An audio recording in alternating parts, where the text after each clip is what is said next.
Hey, Elevate. I'm Chris. I'm Joey. Good job. I'm glad you picked up I tried. that go.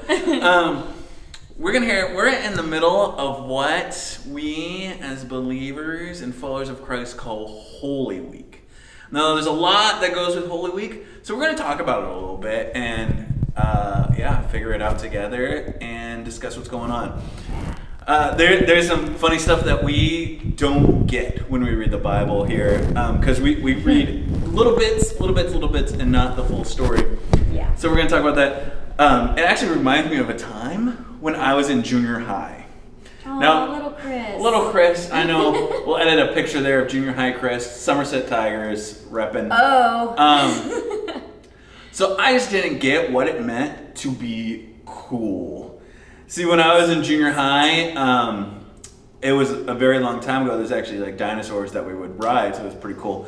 But when I was in junior high, I did not understand. Like, I just didn't get it. To be cool, I didn't get it. And part of the reason was I just didn't have a sense of fashion. And part of that was my family didn't have a lot of money, so we had to shop smart.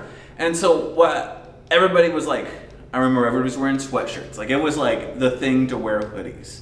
And so everybody's wearing hoodies, and it was middle of summer. It didn't matter. Hoodies were the cool thing to wear. So I told my parents, I was like, Mom, I need a hoodie. So we went to Target and got a Massimo sweatshirt. Now, I don't even think they have Massimo Target fashion. But that was Target brand sweatshirt. And at that day and age, it was if you showed up in a Massimo sweatshirt, you're guaranteed not to be part of the cool kids. And it's just one of those things I just didn't understand that everybody was wearing Abercrombie and Fitch sweatshirts. Hollister. No, when I was in junior high, everybody had Abercrombie. It was a thing that all the cool kids know that I didn't get. Was a time in your life when you did not get something? Oh, well, that happens all the time. So do you get fashion now? Well, so that's the thing is, my wife dresses me now, and it's great because she's super fashionable, but I'm still super cheap. So and we come together and we fashion on a budget. I got skills. A time when I didn't get it? Oh gosh. So when I was little, most of you don't know this, I was pigeon-toed, so my toes went in. And I have an older brother and an older sister. And they used to enjoy having me run down the hallway because they thought that it was funny to watch me, get my speed up and then tumble and fall because, well, my feet were turned in. And I didn't get that they were doing it for their humor. I thought that they just wanted to play with me and hang out with me. So I continued to let them do it. And it was all in good fun. They're amazing as my family, but I just didn't get it. I just thought they wanted to spend time with me, and I was just a source of entertainment. Shame on you, Tammy and Carl. We're going to send this to you. So this we tell these stories because I think at this time, the people of Israel, the Jewish people, didn't get what Jesus is about. So we enter Palm Sunday, and we're going to be reading out of Matthew 21, and I'm going to kind of paraphrase, but I encourage you guys this week to read Matthew 21 and see what we're talking about. Yeah. Jesus comes in, we kind of know the story a little bit. He's riding in on a donkey, and they're putting palm branches down. But we don't know is that palm branches were actually the flag of Israel at the time. And we know this now. If you go in Israel and you dig up a bunch of stuff, you'll find coins. And actually on the coins, on one side is a palm branch, because that was their symbol. So when they're putting palm branches down, they're ushering in a new king. This was the today we put our flags on limousines to know this is the place to be. This is the president. This is the prime minister, depending on what country. They have the flags. Right. Jesus, they're saying, hey, this is our new king. This is our new king. This is our new king. He's going to deliver us from the Romans, who were kind of the bad guys of the time, right? Because they had come in and tried to destroy Israel and their way of life. And they had all these different people that they looked up to, all the judges, King David, all the good kings. They even had this group of people called the Maccabees who ruled for a time and were great warriors, but none like Jesus. See, they saw Jesus and they thought, this is what he's going to do. that he's going to be our king and what he does. Because we read in John 11, 1 through 44, that Jesus raises Lazarus from the dead. Which is amazing, because if you're a military conqueror and you're leading an army, and when somebody gets cut down by the sword, guess what? Jesus is there, go BAM! You're back!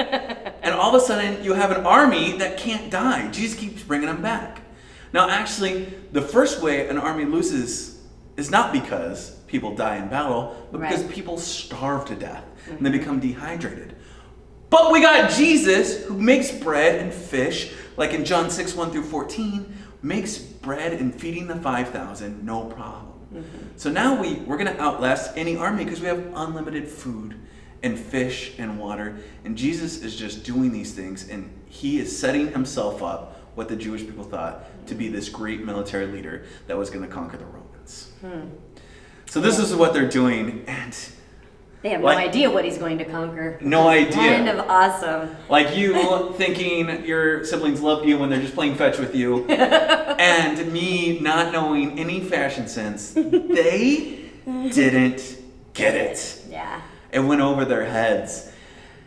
And I think about our lives. You, me, everybody. We have dreams in our life. And we have good dreams, we have bad dreams. We have dreams that we want to accomplish. Yeah. But Jesus is saying, no. I have dreams for you. See, the Israelites wanted Israel back. They wanted Israel back the way King David had it. They wanted their temple. They wanted their glory. They wanted their little plot of land. But Jesus came in. God came in. God's master plan was to actually change the world and actually infect the world with his love and grace and joy. And because Jesus did not come in as a conquering hero, they turned on him. Right. And we go into Good Friday.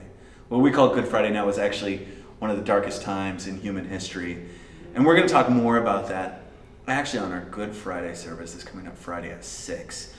We do a bunch of sermon readings, and I encourage you guys to tune in at lifecconline.com and be part of that. There's some awesome worship and some awesome things coming up. Just a good story of Jesus and where he's at in this time, and just I love hearing this story, and I love the palm branch, because something so small, in a small piece in a story, can amount to so much in meaning.